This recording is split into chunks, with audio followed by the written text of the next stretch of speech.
This is my second video update for this Sunday, and this is pretty much back to back from my first video update that I did this morning, where I talked about what's happening in Taiwan with Nancy Pelosi's trip to Asia and possibly to Taiwan. And as I finished that video and I got everything ready to upload and to go on to Rumble and ODYSEE, BitChute, Telegram, and YouTube, I get the breaking news that Nancy Pelosi has published her itinerary with regards to her trip to Asia.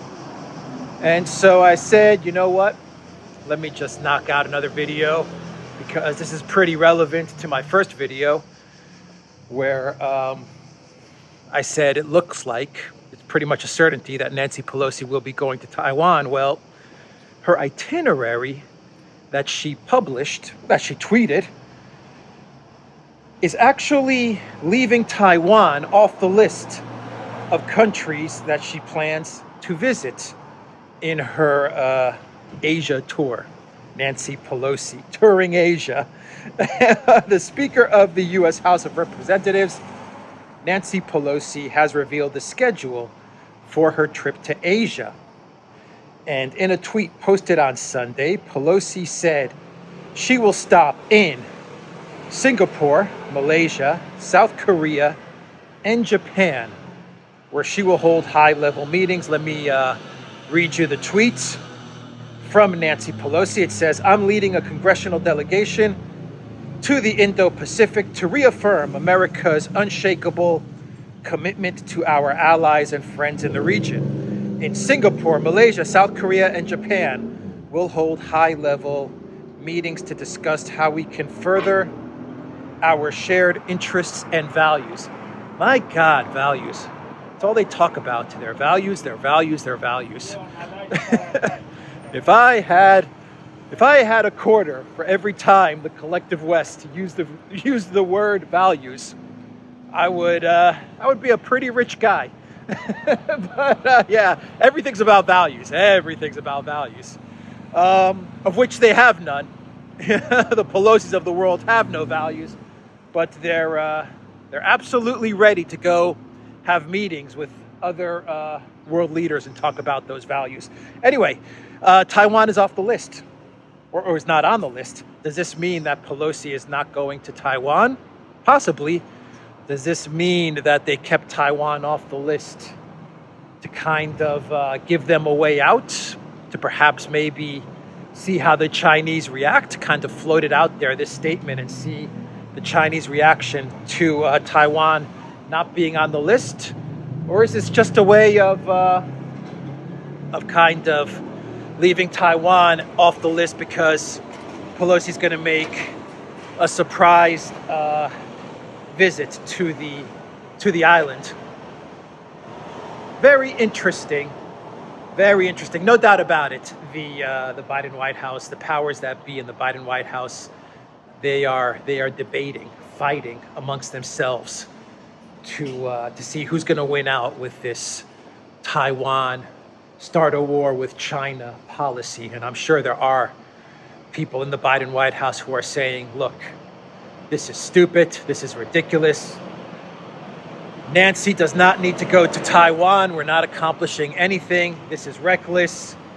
And then I'm sure there are other forces in the Biden White House, the Blinkens, the Sullivans, the Newlands, who are saying, no. We have to send Nancy to Taiwan because we need a distraction from our failed policy in Ukraine. We need a distraction from our failed economic policy. And China is a really, really good distraction from all of our mistakes. And I'm being very kind by calling them just mistakes. But I'm sure there's that debate in the Biden White House, this power struggle in fighting to see who's going to win out. Right now, on her schedule, her published schedule, Taiwan is not there. It doesn't mean she won't go to Taiwan. She may very well make a surprise visit to Taiwan. She may not. This may be the the way out for the Biden White House. Maybe they're kind of signaling to China, look, we hear you, and we're calling off Nancy Pelosi's trip. That could also be one of the reasons why you're not seeing Taiwan on that list. Maybe the infighting has not been cleared up yet. We don't have a winner yet. And they said, look, just publish the itinerary of the countries we know she's going to visit for now, and let's leave Taiwan off the list. Let's leave the island of Taiwan off of that list because we haven't finished our internal debate with regards to Taiwan and Pelosi. That is the update there with regards to the itinerary from Pelosi that has been published. So I wanted to get that out there. Let me also do a quick update with another breaking story, which has to do with the Black Sea Fleet headquarters in Sevastopol, Crimea, which has been attacked by a drone. Now, this drone, from what I understand, was not very sophisticated, and the attack was not very sophisticated. A Ukrainian drone attacked the headquarters of the Black Sea Fleet. The headquarters of the Black Sea Fleet was attacked in Sevastopol. A Ukrainian drone exploded in its courtyard. There were no deaths. 5 employees of the headquarters were injured. This was announced by the governor of Sevastopol, Mikhail Razovayev. The FSB is at the scene of the incident, and today is Navy Day in Russia, so all festive events dedicated to the Navy Day have been canceled in Sevastopol. And according to initial reports, this attack on the headquarters was carried out using a low-powered explosive device mounted on an improvised drone. So not a very sophisticated attack from what I gather, but an attack nonetheless. An attack nonetheless. And 6 people injured, apparently from glass from windows, I guess. It's not insignificant, but I